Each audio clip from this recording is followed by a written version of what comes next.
Hello guys, कैसे हैं आप सब। Welcome to my channel study with Nisha. बेटा, पिछली क्लास में हमने यूटीज़ की थी। ये भी पढ़ा था कि स्टेट्स किसे कहते हैं, यूटीज़ किसे कहते हैं, कितनी स्टेट्स हैं, कितनी यूटीज़ हैं। ठीक है बेटा, जिसने भी अभी तक वो क्लास नहीं देखी है ना, वो पहले वो क्लासेस देखें ताकि उसको सीक्वेंस में सब कुछ समझ में आए कि स्टेट्स किसे कहते हैं, यूटीज़ किसे कहते हैं, ग्लोब क्या है, मैप क्या है, हम कैसे पढ़ते हैं। ठीक है बेटा। चलिए बेटा, आज हम स्टेट्स के बारे में पढ़ते हैं, बट उससे पहले हमें पता होना चाहिए कि इंडिया कहाँ पे लोकेट करता है वर्ल्ड मैप में। ठीक है बेटा, ये हमारा प्यारा सा इंडिया है। और हम देखते हैं अब हमारा जो इंडिया है वो कहाँ पे लोकेट करता है, क्या करता है, वो कहाँ पे लोकेट करता है, कहाँ, वर्ल्ड मैप में। ये खोला मैंने वर्ल्ड मैप। अब देखिए बेटा, ये पूरा वर्ल्ड मैप है। ठीक है, ये रशिया, यहाँ से जब ये मुड़ के आ जाता है आर्टिक ओशन की तरफ, ये उसके बाद ये देखिए यहाँ पे अलास्का है ना, ये जाके रशिया से मिलता है। ये पूरा आपको 3D में दिखाया गया है। ठीक है बेटा, पहले हम क्या देखेंगे, इंडिया यहाँ पे कहाँ लोकेट करता है। दिख रहा है बेटा आपको, ये रहा इंडिया साउथ एशिया में। जैसे कि मैंने आपको पिछले मैप में भी समझाया था, साउथ एशिया में इंडिया कहाँ पे लोकेट करता है। ठीक है बेटा, अब हमने आज क्या पढ़ना है, हमें स्टेट्स के बारे में पढ़ना है।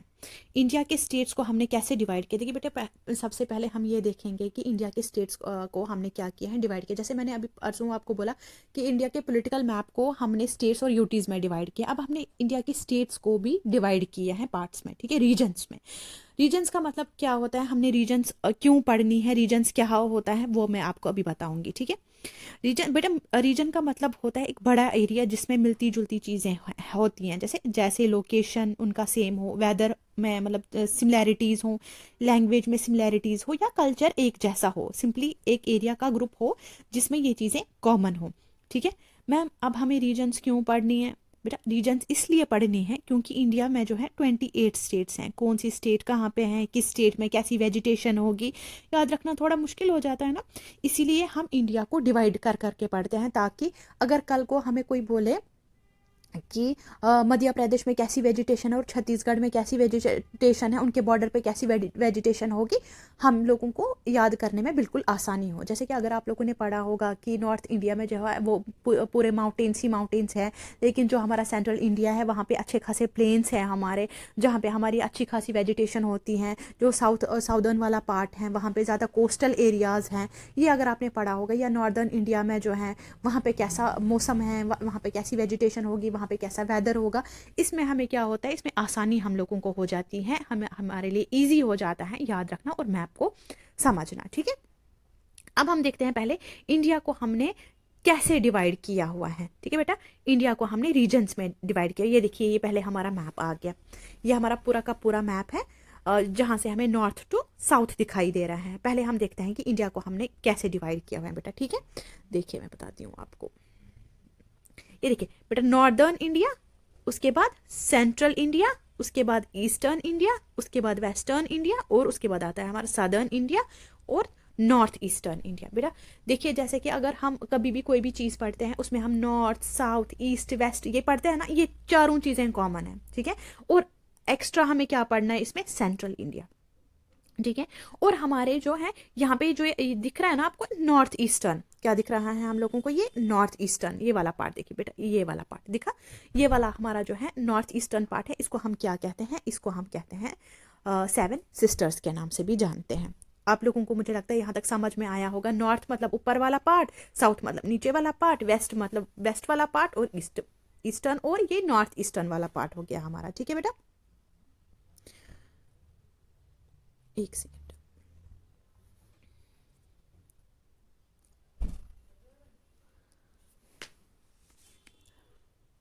देखिए बेटा, अब हम क्या करेंगे, अब हम इसको लर्न करेंगे। अब हम क्या करेंगे, इसको लर्न करेंगे, लेकिन उससे पहले हम मैप को पढ़ेंगे। देखिए बेटा, ऊपर हमारा क्या आता है, लद्दाख, फिर आता है जम्मू कश्मीर, फिर आता है हिमाचल प्रदेश, फिर पंजाब, उत्तराखंड, हरियाणा, दिल्ली, राजस्थान, उत्तर प्रदेश, गुजरात, मध्य प्रदेश, छत्तीसगढ़, फिर क्या आता है यहाँ पे बेटा, झारखंड आता है, वेस्ट बंगाल आता है, बिहार आता है, यूपी आता है, महाराष्ट्र आता है, गोवा, कर्नाटका, केरला, तमिलनाडु, आंध्र प्रदेश। ये 28 की 28 स्टेट्स। मैम दिमाग ख़राब हो जाता है, हमें याद नहीं रहता है कौन सी स्टेट कहाँ पे है, हमें कैसे याद करनी। बेटा कोई टेंशन लेने की ज़रूरत नहीं है आपको, आज आपको निशा मैम अच्छे से याद करवाएगी। ठीक है बेटा, सबसे पहले अगर आपको वो कहानी याद होगी दादाजी वाली, याद है ना, दादाजी थे एक नगर में, उनकी हवेली थी। ठीक है। उनका दामाद ड्यू पीता था, दादाजी इतने अमीर थे, वो चांदी की अंगूठियां पहनते थे, चेरी खाते थे। उन्होंने सोचा दामाद को लत लग जाएगी, दिल में दर्द हो जाएगा। उन्होंने लक्ष्य बनाया कि मुझे इनको हेल्दी हेल्दी चीज़ें खिलानी हैं ताकि वो क्या कर सके, वो नाबीना कर सके और जम्मू कश्मीर जाए घूमने के लिए। यहाँ तक आपको याद है। अब दादाजी की इतनी कठिन मेहनत के बाद क्या हुआ, उनका जो दामाद था उसने ड्यू पीना छोड़ दिया। हाँ रियली, ड्यू पीना छोड़ दिया।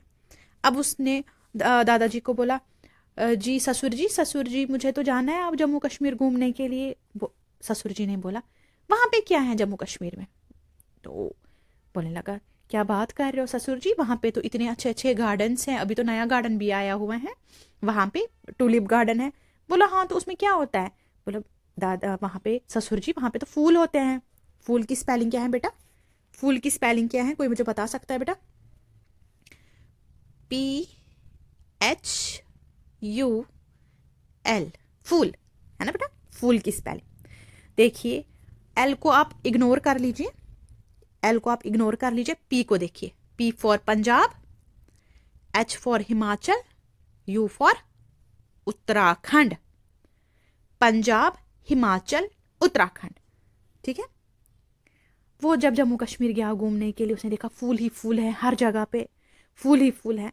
तो फूल के नीचे एक छोटू सी एक डंडी होती है। कौन से कलर की होती है बेटा? फूल के नीचे कौन से कलर की डंडी होती है? ये देखिए मैंने फूल बनाए, मुझे ड्राइंग अच्छी नहीं है, लेकिन कौन से कलर की डंडी होती है बेटा? हरे रंग की डंडी होती है ना, हरी रंग की डंडी। तो ये कौन सी डंडी आ गई हमारे पास? हरियाणा। अमूमन लोग क्या करते हैं, इस फूल को अपने दिल के पास रखते हैं, लेकिन दिल तो गया। मैम कहाँ गया? वो तो यूटी है ना, वो तो चला गया, अब तो हमारे पास दिल ही नहीं है। तो अब मैं इस फूल का क्या करूं? बेचारा सोच रहा है वो दामाद। तो किसी ने बोला कि एक काम कर भाई, राजा को दे के आ। राजा को? हाँ। तो जब ये गया राजा को फूल देने के लिए, बाकी जो दरवाजे पे उसकी क्या बोलते हैं उनको, सिपाही थे, उन्होंने उसको बोला कि कहाँ जाना है? बोला कि मुझे राजा जी के पास जाना है, तो मुझे फूल देना है। वो लोग सारे हंसने लगे। तो बोलने लगे, नहीं मुझे तो जाना है, आप जो मर्जी करो। वो गया वहाँ पे। राजा जो था वो गुजर था, गुस्से वाला था, गुजर था। कोई कम्युनिटी ऑफेंड ना हो, मैं निमोनिक्स कर रही हूँ ताकि बच्चों को याद हो जाए, आप लोगों को भी याद हो जाए। अगर किसी को हर्ट हो रहा है, I am really very sorry, okay. तो राजा गुजर था, उसको गुस्सा आया। वो बोलने लगा, मुझे क्या आया है फूल देने के लिए, मुझे नहीं चाहिए, तो ये मेरी महारानी को दे के आओ।